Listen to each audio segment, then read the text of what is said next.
അവർ direct അമേരിക്കയിൽ നിന്നാണ് ഈ ബംഗ്ലാദേശിലും പാകിസ്ഥാനിലും പോയത്. അപ്പം ഈ ബോംബെയിൽ പ്രഭുപാദ് പ്രീച്ച് ചെയ്യുന്നു. അവർ ബോംബെയിൽ എന്താ സെന്റർ എവിടാന്നൊന്നും ഇവർക്ക് അറിയില്ല. ഇങ്ങനെ ഒരു ഡിവോട്ടിയായിട്ട് കോണ്ടാക്ട് ചെയ്തു.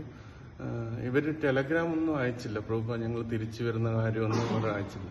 അതിനിടയ്ക്കൊരു ന്യൂസ് ഉണ്ടായിരുന്നു. ഈ യുദ്ധം നടക്കുന്ന സമയത്ത് ഏതോ ഒരു പത്രത്തിൽ വന്നു 4 ഹരേ കൃഷ്ണക്കാര് ബംഗ്ലാദേശിൽ വെച്ച് കൊല്ലപ്പെട്ടു എന്ന് പറഞ്ഞ് ഒരു വാർത്ത വന്നിരുന്നു.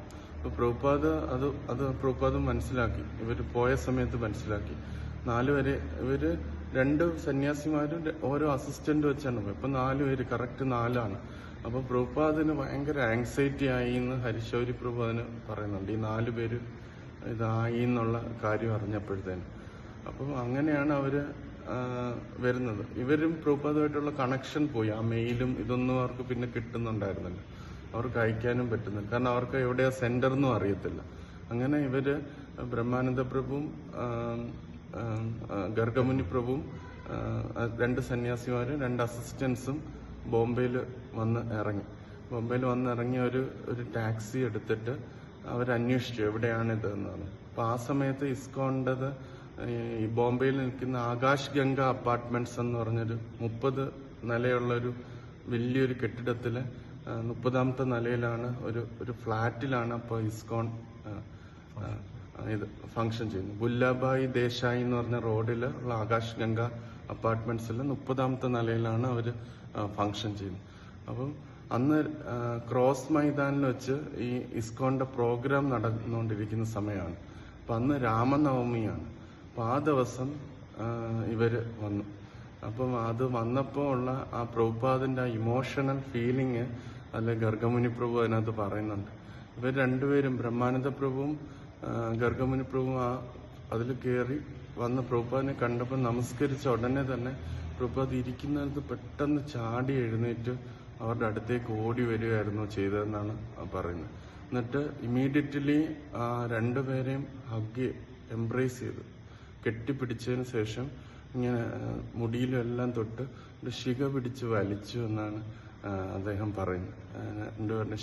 എന്നിട്ട് അദ്ദേഹം തന്റെ ഒരു ഓർമ്മക്കുറിപ്പും പറയുന്നുണ്ട്.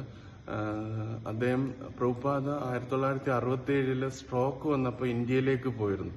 ഇന്ത്യയിലേക്ക് പോയ സമയത്ത് വളരെ ക്ഷീണിതനായിട്ടാണ് പോയത്. അപ്പൊ പോയ സമയത്ത് കാറിലേക്ക് കയറിയ സമയത്തും ഗർഗമുനി പ്രഭു ഇതേപോലെ പ്രഭുപാദിന്റെ കാലിൽ കയറി കെട്ടിപ്പിടിച്ചു. കാരണം ഇനി പ്രഭുപാദ് തിരിച്ചു വരുമോ എന്നുള്ള ഉത്കണ്ഠ കാരണം.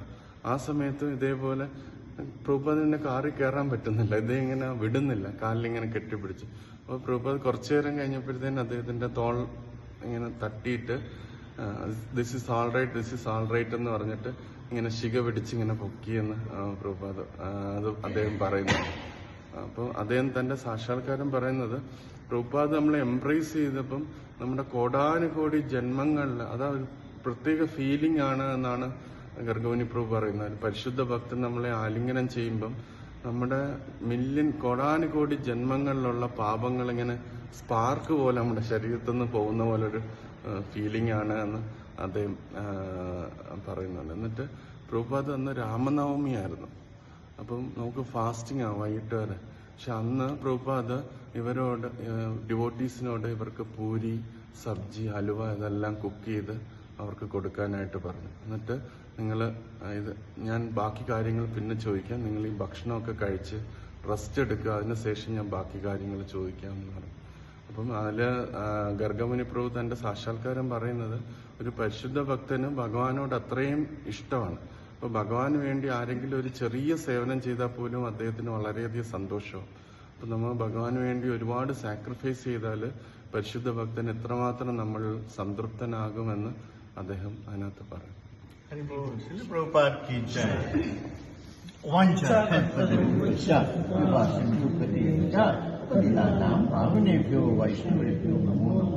आनंद खोरी वाइष्णव रंग की जय, शिला प्रभुपाद की जय।